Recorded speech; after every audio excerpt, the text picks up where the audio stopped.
Coucou mes très chers amis, vous êtes sur la chaîne Oupia et Oupia en ce jour vous envoie tous ses vœux de bonheur et de prospérité et bien sûr puisque c'est la période des fêtes, eh bien voilà, je vous raconte un conte des frères Grimm que j'ai choisi bien sûr entre autres pour améliorer votre vocabulaire, mais en écoutant un conte fabuleux. Alors allons-y, mes chers amis. Les trois fileuses, conte populaire des frères Grimm. Il était une fois une jeune fille qui ne voulait jamais filer. Sa mère avait beau dire et se fâcher, elle n'arrivait pas à la faire travailler. Un jour, l'impatience et la colère de la mère allèrent si loin qu'elle en vint à battre sa fille, qui se mit à pousser des cris. Dans le même moment, la reine passa devant la porte. Émue de ces cris, elle fit arrêter sa voiture, entra dans la maison et demanda à la mère pourquoi elle battait son enfant, au point qu'on l'entendait de la rue. La bonne femme eut honte d'avouer la paresse de sa fille et dit « Je ne peux lui faire quitter le rouet. Elle veut toujours filer. Je suis pauvre et ne puis acheter une telle quantité de lin. »« Je n'aime rien tant que devoir filer, » répondit la reine. Et je ne suis jamais si gaie qu'en entendant tourner les rouets. Donnez-moi votre fille pour l'amener au château. J'ai assez de lin pour qu'elle y file tant qu'elle voudra. La mère fut bien contente de ce langage, et la reine prit la fille avec elle.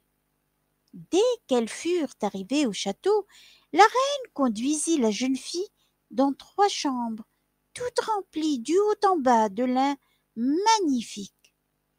Maintenant, file-moi ce lin, dit-elle, et si tu viens à bout de ta besogne, tu épouseras mon fils aîné.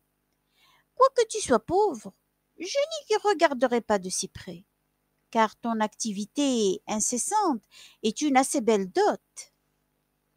La jeune fille était mortellement effrayée. Jamais elle n'eût su filer ce lin quand elle eut vécu 300 ans et se fut mise à filer du matin au soir.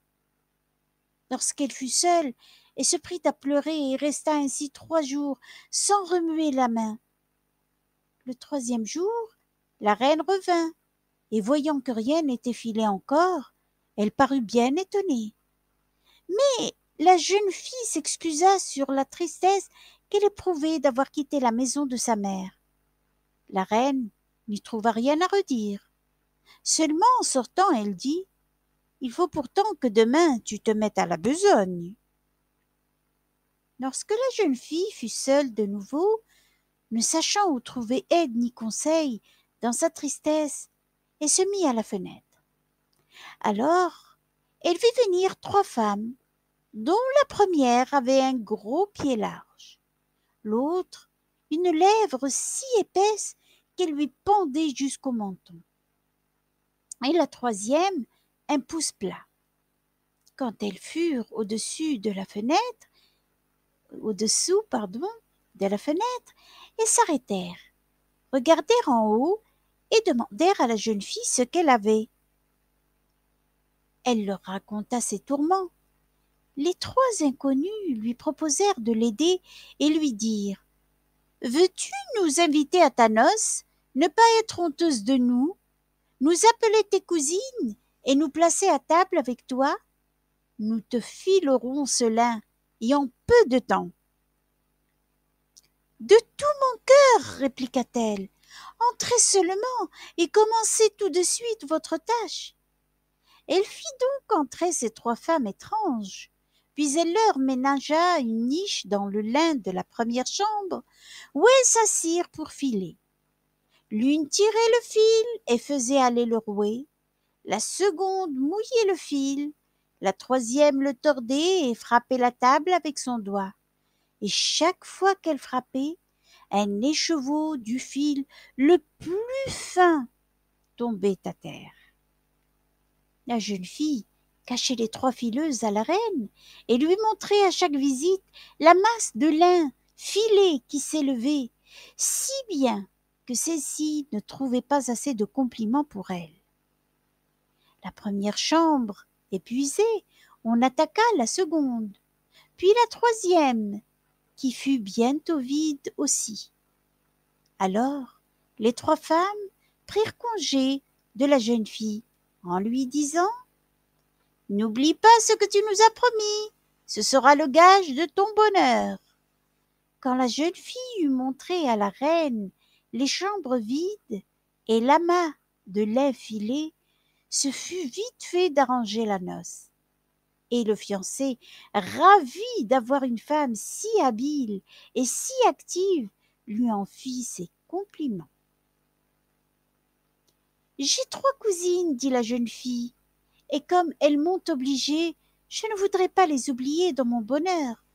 Permettez que je les invite à ma noce et qu'elles soient assises à notre table. » La reine et le fiancé lui accordèrent volontiers cette permission. Or, comme la fête commençait, les 3 femmes entrèrent habillées de vêtements bizarres, et la fiancée dit « Bonjour, chère cousine. »« Ah, dit le fiancé, d'où te vient cette parenté étrange ?» Il alla auprès de celle qui avait le pied large et lui demanda « D'où vient que vous avez le pied si large ?»« De frapper le rouet, dit-elle, de frapper le rouet. » Le fiancé alla ensuite à la seconde et lui dit « D'où vous vient cette lèvre pendante ?»« De mouiller le lin, répondit-elle, de mouiller le lin. » Puis il questionna la troisième « D'où vient que vous avez le pouce si plat ?»« De tordre le fil, dit-elle, de tordre le fil. » Sur quoi le fils du roi effrayé s'écria « Alors, ma belle fiancée ne touchera jamais à un rouet. » De cette façon, jamais plus elle n'eut besoin de filet. Mes chers amis, c'est la fin de l'histoire. Mais je ne vais pas vous déranger plus. Bonne fête à tout le monde et à la prochaine.